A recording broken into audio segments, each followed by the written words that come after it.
नमस्कार भारतवासियों। आज हम भौतिक भूगोल में पृथ्वी की उत्पत्ति के अंतर्गत ओटो सिम्ड की अंतरतारक धूल परिकल्पना के बारे में हम पढ़ेंगे, जो इस प्रकार है। इसका आप लोग हम जानते हैं कि हम इसी बुक को पढ़ रहे हैं, भौतिक भूगोल समिंदर सिंह। ये है क्या? रूसी वैज्ञानिक ओटो सिम्ड ने 1943 में सौरमंडल की उत्पत्ति की एक नवीन परिकल्पना का प्रतिपादन किया। इस परिकल्पना ने सूर्यमंडल की कई समस्याओं का वैज्ञानिक हल प्रस्तुत किया। सूर्य तथा नंबर 1, सूर्य तथा ग्रहों के बीच कोणीय आवेग में अंतर। दूसरा है विभिन्न ग्रहों की संरचना में अंतर। सूर्य के करीब भारी पदार्थ वाले ग्रह तथा दूर हल्के पदार्थ वाले। तीसरा है विभिन्न ग्रहों की गति में अंतर और चौथा है सूर्य तथा ग्रहों के बीच की वर्तमान दूरी की अर्थात।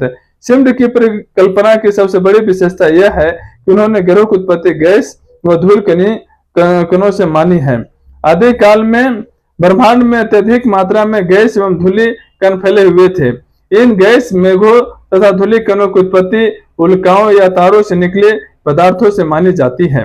प्रारंभ में जब सूर्य आकाश गंगा के करीब से गुजर रहा था जब सूर्य आकाश गंगा के करीब से गुजर रहा था तो उसने अपनी आकर्षण शक्ति से कुछ गैस मेघ तथा धूलि कणों को अपनी ओर आकर्षित कर लिया, जो सामूहिक रूप से सूर्य की परिक्रमा करने लगे।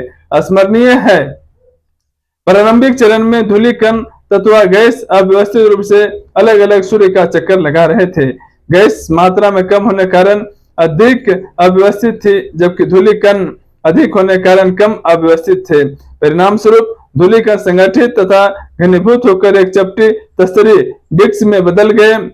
ग्रहों का निर्माण कई क्रमिक अवस्था से होकर गुजरा है। नंबर 1, प्रारंभिक अवस्था में धूलि कण अप्रस्थितता नॉन इलास्टिक रूप में आपस में टकराने के कारण अपनी गति खोते जाते हैं। अंततः उसकी गति मंद पड़ गई तथा संगठित होकर ग्रहों के घूर्ण के रूप में बदल गए, जबकि गैस कण प्रत्यक्ष रूप से टकराने के कारण गति मंद न हो पाने से संगठित तथा घनीभूत नहीं हो पाए। दूसरा है, आगे चलकर घूर्ण और अधिक पदार्थ आत्मसात करके बड़े होकर एस्ट्रॉयड का रूप धारण कर लिया। स्मरणीय है, एस्ट्रॉयड अभी तक तस्तरी के अंदर ही उसी का दिशा में घूम रहे थे और अंत में एस्ट्रॉयड अपने आसपास के अन्य पदार्थों को आत्मसात करके बड़े बड़े ग्रहों में बदल गए तथा ग्रहों के निर्माण के बाद कुछ पदार्थ बचे रहे जो घनीभूत होकर अपने समीपी ग्रह का चक्कर लगाने लगे, जिससे उपग्रहों का निर्माण हुआ। नंबर 1, चूंकि ग्रहों तथा उपग्रहों का निर्माण सूर्य से न होकर गैस मेघ तथा धूलि कण से हुआ है, अतः सूर्य तथा ग्रहों के कोणीय आवेग में अंतर होना स्वाभाविक है। इतना ही नहीं, विभिन्न ग्रहों के कोणीय आवेग में भी अंतर पाया जाता है। इसके स्पष्टीकरण में गणितीय आधार पर सिम्ड ने प्रमाणित किया है कि जिस ग्रह के ग्रह पथ की अर्धव्यास जितना कम होगी उसका कोणीय आवेग उतना ही कम होगा। सूर्य के करीब स्थित ग्रह भारी पदार्थ वाले तथा दूर हल्के पदार्थ वाले ग्रह पाए जाते हैं। इसका प्रमुख कारण तस्तरी के विभिन्न भागों में सूर्य द्वारा प्राप्त ऊष्मा में विभिन्नता का होना है। तस्तरी के केंद्र के सूर्य के करीब होने से अत्यधिक उष्णता के कारण भारी पदार्थ बने, जबकि किनारे पर कम उष्मा के कारण हल्के गैसीय पदार्थ बने। तीसरा है, चूंकि गैस और धूलि कण विभिन्न परिणाम वाले थे, अतः उनका अलग अलग विभिन्न दूरियों पर संगठित होना स्वाभाविक है। इस तरह विभिन्न ग्रह बराबर दूरी पर न होकर विभिन्न दूरी पर है।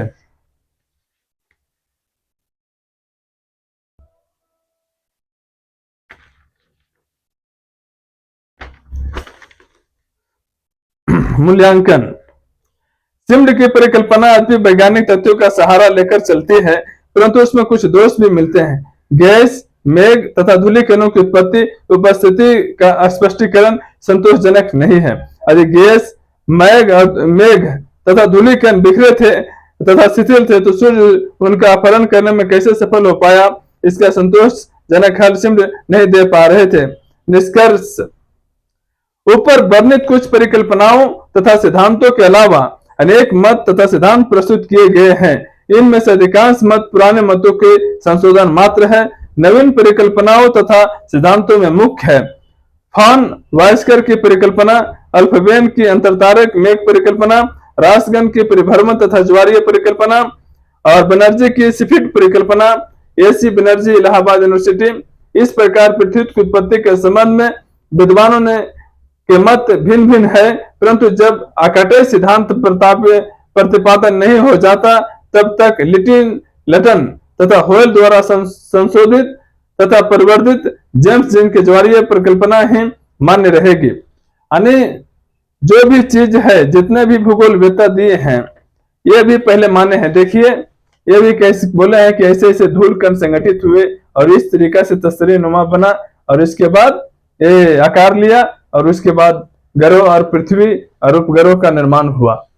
तो कोई भी वैज्ञानिक हैं वो सबसे पहले मान रहे हैं, कल्पना कर रहे हैं, अपना सारा ध्यान कल्पना शक्ति पर देते हैं कि हो आंख मूंद के से ध्यान करके सोच रहे हैं कि पृथ्वी ऐसे बना होगा। पृथ्वी कैसे बना है ये अभी आधुनिक सिद्धांत है। यहाँ पे जो बिग बैंग स्फीति सिद्धांत है उसमें बताएंगे, पढ़ेंगे तो आप जानिएगा। तो इसमें एक ही क्वेश्चन कभी भी परीक्षा में पूछ सकता है जो डायरेक्ट है, ओटो सिडम की अंतरतारक धूल परिकल्पना। यानी ऐसे कह सकते हैं पृथ्वी की उत्पत्ति में, लिख देता हूं, पृथ्वी की उत्पत्ति में अंतरतारक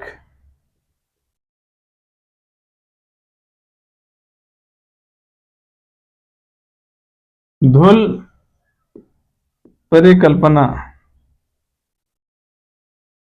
किसने दिया? तो ओटो सिम्ड, यही है सिम्ड। ये थे कहाँ के? रसिया के थे 1943 में, 1943, और रहने वाले रूस के थे। बस यही एक क्वेश्चन हो सकता है। जय हिंद, जय भारत, नमस्कार।